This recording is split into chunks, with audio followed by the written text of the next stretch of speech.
guys, so this is going to be a video on my Step 2 CS exam now that I have my results back. I'm so happy that I passed. I'm so excited. I'm just ready to be done with the CK and be done for residency, but well, anyway, I'll talk about that in another video. So I just want to let you guys know that I took my exam on July 25th, for those of you that don't remember, and I took it in Chicago, and I was very, very, very sick.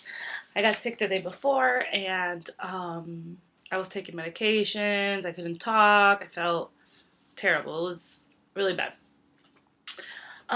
So I want to tell you guys first what the exam or how the exam is graded. There's three components to the Step 2 CS. There's one called the ICE or ICE, and the ICE basically grades you on your data gathering, on your data interpretation, on your physical exam, and that kind of thing, and that is all graded by the patient, the SP, okay, standardized patient. And then the ICE or the ICE also includes your patient note, which is graded by a physician, okay, and that all goes into ICE.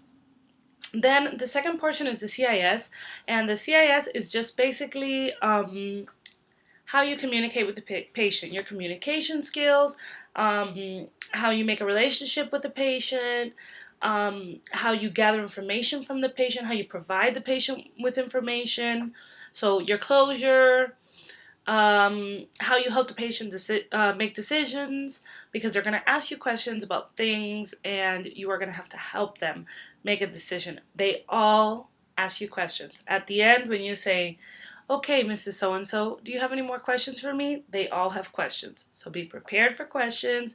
Have questions in your mind. Be prepared to answer at least for every patient. When do you think I'm going to get better? Or, how long do you think this will last, or something to that effect. And then you will get a couple of cases where they're going to ask you something difficult. They're going to tell you a situation about a family. They're going to tell you that they really didn't want to go there. You can have abuse cases. You can have patients that don't want to take medication, patients concerned about insurance, all kinds of things like that. So you have to be prepared to be able to speak to a patient. Here is mine. I'm not show you guys my ID, but here's mine. I passed all three components, as you can see. And here's this part. Make sure there's nothing here. Okay. Okay, so I got, oops. On the spoken English proficiency, I got a star. On the rest, I didn't do great, but I did enough to pass. And that, for me, is more than enough considering everything I have going on in my life. But anyway, my feedback to you guys. Basically, what I want to tell you guys is that the test is very easy. The test is about acting. It's not about your knowledge. It's not about how much you know. It's not about the diagnostic test. Everyone gets freaked out about that. It's not about your physical exam. I did a focused physical exam in every case and a general physical exam, which took me under a minute. So I was finished with the physical exam in under a couple of minutes. So I didn't do anything out of the ordinary. I had one case where I really didn't know what it was. And I just put the possibilities, according to the area. So that's the thing. You need to be comfortable in the room. You need to know the questions you're going to get asked. But it's not about knowledge. It's not about your physical exam. It's not about, I see people that are like, "Oh yeah, so I took both blood pressures in both arms." Don't do that. Don't waste your time doing that. The goal of the Step 2 CS is to go in, get the information you need, and make it out quickly. That is your idea, so that you can go and take your time in the patient note, because it's going to take you a little bit of time. So that's what I think. Now, with regards to the patient and getting nervous and everything, I was sick. I was feeling terrible. I spent the whole day before I got to Chicago, and I spent the whole day in bed because I was so sick. I couldn't even talk.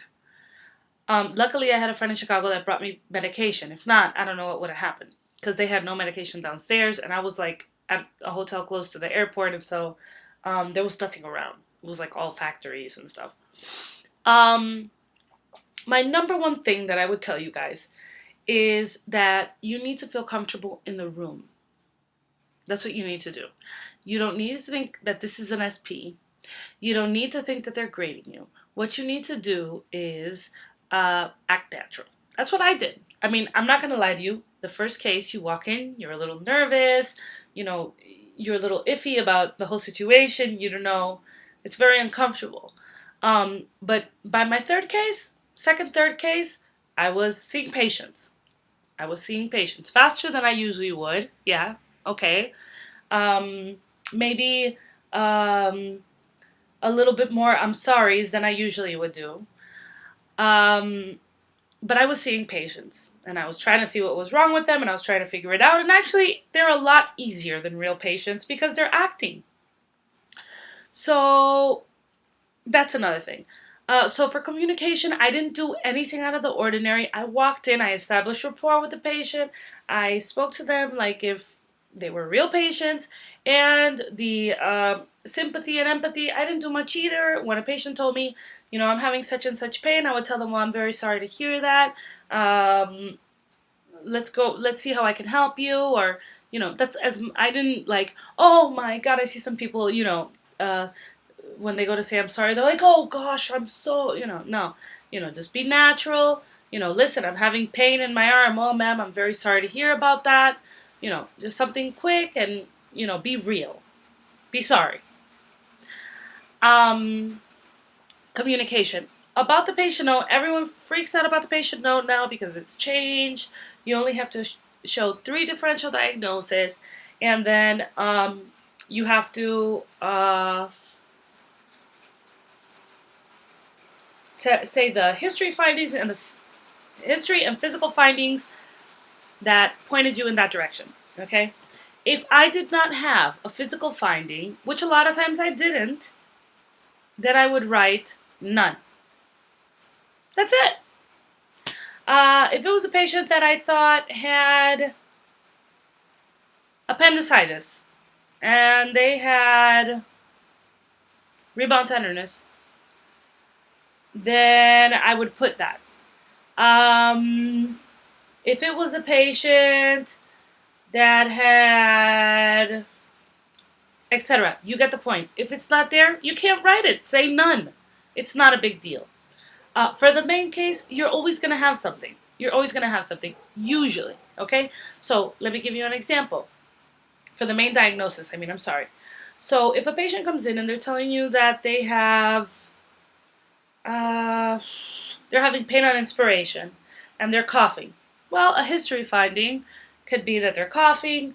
A physical finding could be that they have tenderness in the area. There's always going to be something. You can say they have a fever and you're thinking pneumonia, right? So you can say they have a fever. You can say that they have that pain. There's always going to be something for you to write for the number 1 diagnosis. Now, for the second and the third, there's not always things to write. Or maybe fever is the only thing in all 3.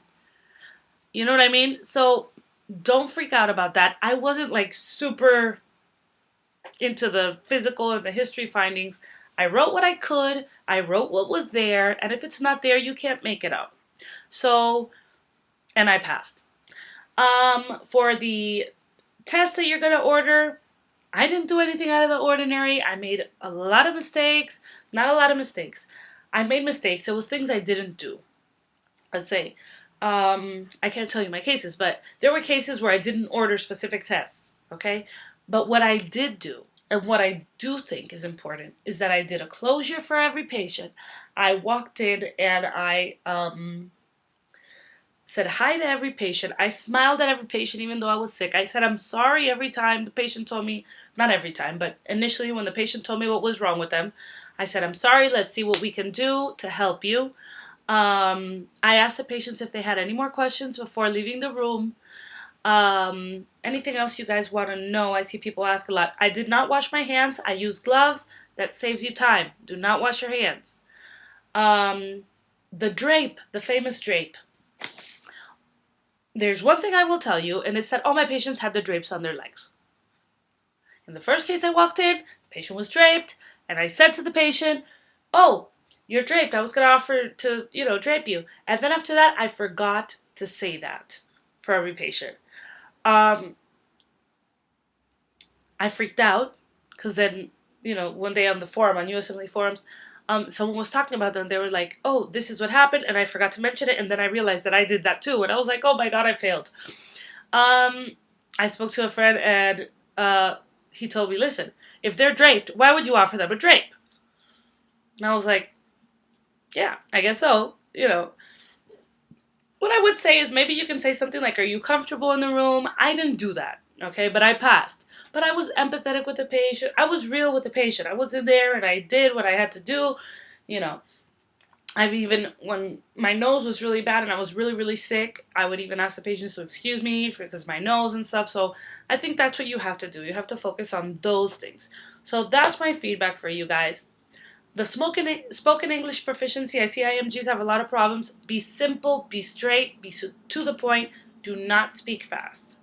Communication, I already told you guys.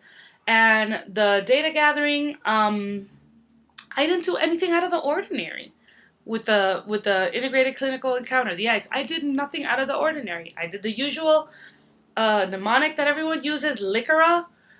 And then I did Pam Hugs Foss. That's all in the first aid book, Pam Hugs Foss. And I didn't do Pam. Yeah, Pam Hugs Foss for the Licorice for History of Present Illness. I've forgotten already. See this? Licorice for the History of Present Illness. And then for the history, you use Pam Hugs Foss. And then I used, for the questions that I need to ask, they talk about them in a lot of forums. It's then FR, like then FRCS, PubSod. Look it up in the forums. I'm going to put a link to USMLE forums, and everyone talks about them there. But it's then FRCS PubSod. And that's just like, temperature, heart palpitations, edema, nausea. I can't even remember all of it, but you can learn that in a couple of days. And I just asked those questions. I asked what was pertinent in the cases. I did not ask everyone. Okay? Remember, they have a checklist. They're not going to write everything that you ask them. Okay? So ask a couple of questions that are pertinent. If they're coming in as hypothyroid, ask temperature. Ask if they've gained weight. If it's hyper, then ask if they have palpitations. Ask if they have lost weight, etc. So their sleep patterns. Just ask a couple of questions. You're not going to be asking them if they have hyperthyroidism, if they have any edema, or if they're having, nausea. Doesn't make sense. Okay? It has nothing to do with the case. Focus on what your diagnosis is. You need to know what the patient's telling you. Once you know your diagnosis or you know your differentials, ask according to that. Ask a couple of questions. Get your physical exam. Do a general physical. Then focused, and that should be more than enough. It's not a hard test. I mean, I didn't do great, but I passed, and that's, I studied for a month. I would study 3 hours a day, if any, in the morning, and, sometimes see my partner and do a couple of cases, but you can do it in a month, and a month not studying 8 hours a day, a month 4 hours a day, even 2, I would say. Maybe for IMGs it'll be a little bit more difficult if English is the problem, but it's not a hard test. Get CSE videos. Those help a lot if you're an IMG. If you're not an IMG, you don't need them too much. But so that's my feedback. That's my Step 2 CS. I hope you guys enjoyed this video. Post any questions you have down below, and I will answer more. And I hope you are all doing well. And thanks for all the support. Everyone who's so supportive and writing me messages and congrats, and it's great. It's great to know that I have all you guys support out there. So leave comments below. Thanks for watching. Don't forget to subscribe to my channel if you're not subscribed, and I will see you guys very soon. Bye.